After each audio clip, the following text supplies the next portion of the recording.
साहब, अब गवर्नर साहब जो हैं या उनके फंक्शनरी जो हैं वो बाउंड हैं कि वो हल्फ लें।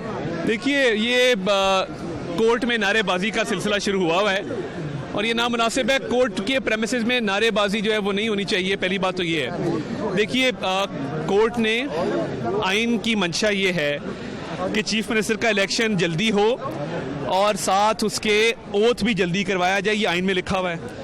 आज कोर्ट ने भी प्रॉम्प्टली का लफ्ज़ इस्तेमाल किया और उन्होंने गवर्नर को कहा कि आप खुद या आपका नुमाइंदा 28 तारीख को या 28 से पहले ये हल्फ बर्दारी करवा दें। और इसमें आर्टिकल 255 में बड़ा क्लियर है, इसमें कोई गुंजाइश नहीं है गवर्नर या सदर के पास कि वो अपना माइंड अप्लाई करें या वो देखें कि हमने इस पर क्या करना है। सवाबदीदी इख्तियार नहीं है। तो ये आज जो अदालत ने उनको एक जारी किया है ऑर्डर, ये मेरा ख्याल है बड़ा क्लियर है।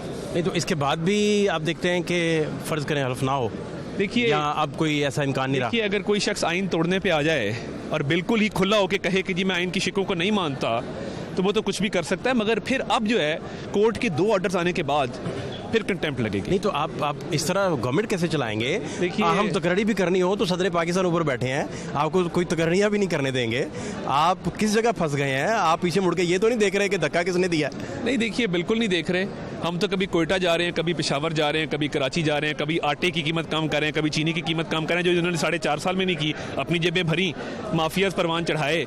तो मैं नहीं समझता, सदर का जो इख्तियार है ना ताखीर करने का, 15 दिन 10 दिन बड़े शौक से करें, कोई इशू नहीं है। मगर अब गवर्नर भी सुबकदोश हो चुकी है, उनकी भी एडवाइस जा चुकी है, उसको भी 10-12 दिन हो गए, वो भी 3-4 दिन में मामला हल हो जाएगा। तो मैं ये समझता हूँ कि एक दफ़ा फंक्शनल गवर्नमेंट बैठ गई तो मामला चल पड़ेंगे रूटीन के अंदर। इस ऑर्डर को भी अगर ये वायलेट करते हैं, फिर गिलानी साहब जो इलेक्टेड प्राइम मिनिस्टर थे पाकिस्तान के, आपको याद है मेमो गेट में till rising of the court उनको नाअहल किया गया था और वो अदालत का उन्होंने हुक्मनामा नहीं माना था। तो वो अदालती नज़ीर भी मौजूद है। तो फिर अगर अभी भी नहीं होता तो हम आएंगे, वो अदालती नज़ीर पेश करेंगे। अच्छा, अभी गवर्नमेंट जो है वो इन्वेस्टिगेट करना चाह रही है फ़रा साहिबा और उनके जो हस्बैंड हैं उनके खिलाफ इन्वेस्टिगेट करना चाह रही। देखिए, ट्रांसफ़र पोस्टिंग्स की मद में फ़रा साहिबा ने और फर्स्ट लेडी बुशरा साहिबा ने, मैं आपको बता नहीं सकता कि 90-95 करोड़ रुपए से ऊपर उन्होंने कमाया। यहाँ पे ठेके पे दिया हुआ था पंजाब उन्होंने, और खुली करप्शन हुई है। और देखिए, ये बात ज़बान ज़्यादा आम नहीं है, इसके एविडेंस आना शुरू हो गए हैं। नहीं तो वो प्रेसिडेंट वो सेट कैसे करेंगे कि एक बंदे ने ट्रांसफर पोस्टिंग के लिए पैसे लिए हैं? इसे साबित कैसे किया जाएगा? इस तरह व्हाइट कॉलर क्राइम है चुके। हाँ, तो इसे कैसे साबित किया जाएगा कि दुबई जाके डायमंड्स बेच के, किसी से डायमंड बेच के जो पैसा वाइट किया गया है, और डायमंड बेचे गए जी। ये क्या बात है? मुझे ये बात बड़ी सिंपल है। मैंने ब्लैक मनी खुदा ना खास्ता वाइट करनी हो, जिस तरह फ़रा साहिबा दुबई जाती थी, किसी भी बंदे से डायमंड लेती थी जिसने पेमेंट करनी होती थी, डायमंड बेचती थी पुरानी ज्वेलरी शो करके कि ये डायमंड है, वो बेच के जो पैसा आता था वो अकाउंट में जाता था। रिश्वत भी क्लियर, पैसा भी वाइट और मामलात भी तय। और मैं ये समझता हूँ कि ये देखा जाए कि एमनेस्टी ली गई है एहसन जमील गुज्जर की तरफ से कि नहीं। अगर इमरान खान ने उसको एमनेस्टी दी है, 32 करोड़ उन्होंने इसमें वाइट किया। अब देखें ना, 32 करोड़ वाइट किया इमरान खान ने करवाया। तो इमरान खान ने क्यों एहसन जमील का 32 करोड़ वाइट कराया? उसको नहीं पता था कि मेरी बीवी के ताल्लुकात हैं फ़रा के साथ, मेरे घर आती जाती है फ़रा, यानी आपके घर आना जाना है खातून का है, उसके खावंद का 32 करोड़ आपने वाइट कराया। करप्शन तो 1 रुपए की जस्टिफाइड नहीं है, लेकिन ये 32 करोड़ या 97 करोड़ तक बात पहुंच जाना कोई बहुत बड़ी अमाउंट कंसीडर नहीं होती। अरबों खरबों का मामला नहीं है, मैं ये पूछना चाह रहा हूँ। अरबों खरबों का ना मामला कभी भी इस मुल्क में नहीं हुआ। बातें बड़ी बड़ी की जाती हैं, कहने को मैं भी कह सकता हूँ 60 अरब रुपया। इमरान खान साहब को तो जीरोस का नहीं पता। आपको याद है, कभी वो मिलियन कहते हैं, कभी वो बिलियन कहते हैं। उनको तो कान में जो आगे कह दे कि जी फ़ाद साहब ने अपने प्रोफेशन में 200 मिलियन कमाया, वो कहेंगे फ़ाद शहबाज मैं छोड़ूंगा नहीं। तो मतलब देखिए ना, बात तो कोई ना हुई। आपके पास एविडेंस है नहीं। आपने 3.5 साल हमारा इस्तेसाल किया, पॉलिटिकल विक्टिमाइजेशन की अदालतों में लेके गए, क्या निकला? एक मनसूबा। मेरे 2 सवाल हैं, मैं फ़ाद साहब आप मुझे बता दें, मैं पिट गया हूँ।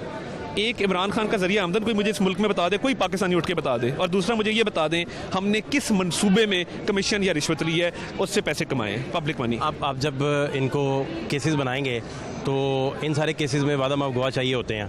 हाजिमा में बादाम आप गवाह नहीं बने थे, आप किसको फोर्स करेंगे, कैसे बादाम आप गवाह बनाएंगे, क्या करेंगे, इदारों को आप फ्री हैंड भी नहीं देंगे तो चलेगा कैसे फिर मामला? देखिए, पहली बात तो ये है कि हम कोई पॉलिटिकल विक्टिमाइजेशन में बिलीव नहीं करते, हमने डिलीवरी करनी है। मगर जहाँ ब्लेटेंट करप्शन हुई है, कानून अपना रास्ता इख्तियार करेगा। और ये जो आप बात कर रहे हैं, हम तो बड़े अल्लाह ताला ने हिम्मत दी हुई थी ना, हम जेल चले गए, जेलें काट ली। ये अब इनके साथ जितने लोग हैं, मुझे बताएं, शहबाज गिल जेल काट सकता है? खुद बताएं। एक आराम पसंद आदमी, लग्जरी में रहने वाला आदमी, शहबाज गिल को जेल में डालना क्यों चाहते मैं हैं? ऐसे ही कह रहा हूँ, एक मिसाल दे रहा हूँ। आप मुझे डालेंगे ना, कोई नहीं, अल्लाह ताला का फजल चाहिए, निकाल लेंगे टाइम। हमने निकाला है, ज़मीन पे सुलाओ, एसी बंद कर दो, पंखा बंद कर दो, हीटर बंद कर दो, खाना बंद कर दो। ये लोग वो लोग नहीं हैं, ये पॉलिटिकल स्ट्रगल वाले लोग नहीं हैं। अमेरिका से आके लैंड किए, थोड़ी सी चापलूसी की, एडवाइज़र लग गए। पॉलिटिकल स्ट्रगल बताएं ना, किसी की पॉलिटिकल स्ट्रगल मुझे बताई जाए। मैं स्टूडेंट डे से निकला हूँ, मेरे साथ तहरीक इंसाफ के फ़ारूक हबीब गवाह हैं कि हम सड़कों पे 1 साल हमने मार खाई पढ़ाई छोड़ के। तो देखिए, इस तरह ना करें कि आप आएँ अमेरिका की यूनिवर्सिटी से सूट शूट टाई शाई लगा के आके बैठें, खान साहब की चापलूसी करें और आके एडवाइज़र लग जाएँ। तो फिर जो ऐसे पैराशूटर होते हैं वो जेल नहीं काट सकते। गवर्नमेंट पे इल्ज़ाम आ रहा है कि बदतरीन सेंसरशिप कर रही है, और खान साहब कल फवाद चौधरी साहब ने भी ट्वीट किया कि तकरीर नहीं आप उनकी चलने दे रहे, आपने टीवियों पे कब्जा किया हुआ है, आप क्यों इस तरह कर रहे हैं? यहाँ पे इदारों के लोगों के खिलाफ पूरा सोशल मीडिया पे गालियाँ दी जा रही हैं, कभी फौरन साजिश, कभी अमर बिल मारूफ और कभी इदारों के सरबराहान के खिलाफ साजिश। तो ये कौन सी सेंसरशिप है? मुझे तो नज़र नहीं आई, मैंने तो नहीं देखी। जिसका जो दिल करता है, मुंह में आता है, वो बोलता है। तो मैं समझता हूँ कि ये कोई सेंसरशिप नहीं है। आप कहीं बदला तो नहीं लेना चाहते कि आप कह रहे थे कि हमारे बड़े मियाँ साहब को इन्होंने माइनस किया था तो हम भी इमरान खान साहब को माइनस करवाएंगे? अल्लाह ताला के फजल से ना, इमरान खान साहब में सलाहियत है, वो अपने आप को माइनस करने वाला आदमी है। वो कोई किसी को कोई ज़रूरत नहीं उनको माइनस करने की, वो अपनी तबाही का आप मुर्तकिब बनाए। मेरा ख्याल है एक तो लाहौर का जलसा उनका, आप भी ऑन ग्राउंड होंगे, वो इतना कामयाब जलसा नहीं था। मैं नहीं कहता कि बुरा जलसा था, कामयाब नहीं था जो माजी में वो जलसे करते रहे। सर, ये पॉपुलैरिटी जो है ना, ये कोई पॉपुलैरिटी नहीं है। हम अभी मरीम बीबी निकली हैं, आप देखें पॉपुलैरिटी जाती किधर है। हमजा साहब और मरीम बीबी इकट्ठे निकले हैं। दूसरी बात ये है कि ये कहना कि वो हो अमेरिका जी एक गरीब आदमी के एहसासात के साथ खेलना, पता है कि एक एंटी अमेरिकन सेंटिमेंट है।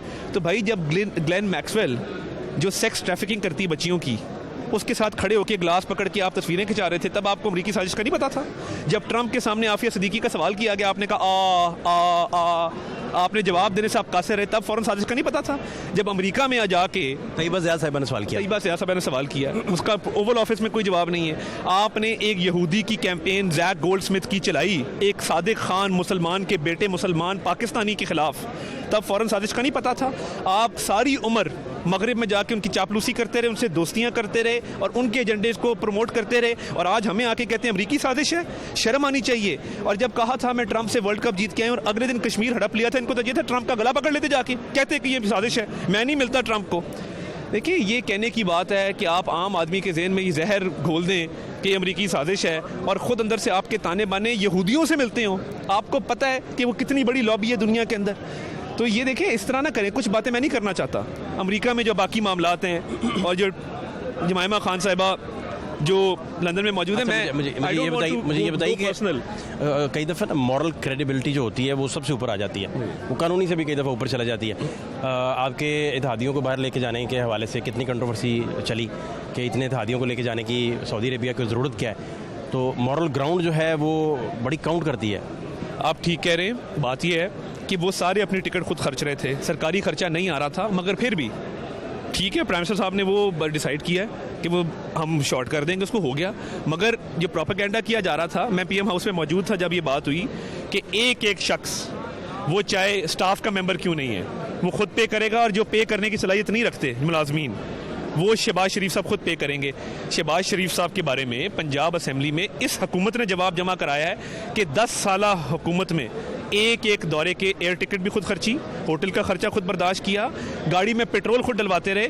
तो ये जो 55 रुपए वाले हेलीकॉप्टर वाले साहब हैं, इनसे भी पूछा जाए ना कि इन्होंने जो सशाना, याद है परवेज मुशर्रफ साहब ने अपने आप को खुद ही तोसी दे दी थी जी, आपने खुद अपने आप को ECL में निकाल दिया, क्या फ़र्क रहा दोनों बातों में? नहीं, तो हमने क्या किया? हमने कहा जो शख्स कन्विक्टेड नहीं है, जिस शख्स के खिलाफ एविडेंस नहीं है, कोर्ट ऑफ लॉ ने कन्विक्ट नहीं किया, बाय नेम तो नहीं किया, हमने कहा सारे वो लोग निकलेंगे, उसमें फहद साहब हो, अताउल्लाह तारड़ हो, कोई और हो, वो निकलेगा। क्योंकि ये देखें ना, एक विक्टिमाइजेशन है कि आपने ECL को शहजाद अकबर की ज़ाती टूल के तौर पे इस्तेमाल किया। एक बात मुझे आप जवाब दें, इमरान खान साहब की हुकूमत है, और इमरान साहब की हुकूमत में ब्यूरोक्रेसी खावर मानेका साहब चला रहे हैं, ये क्या साइंस है? ये मुझे बता सकते हैं आप? एक अफसर चेंज हुआ कि खावर मानेका का फ़ोन नहीं उठाया, मुझे ये साइंस समझा दें, मुझे नहीं समझ आती।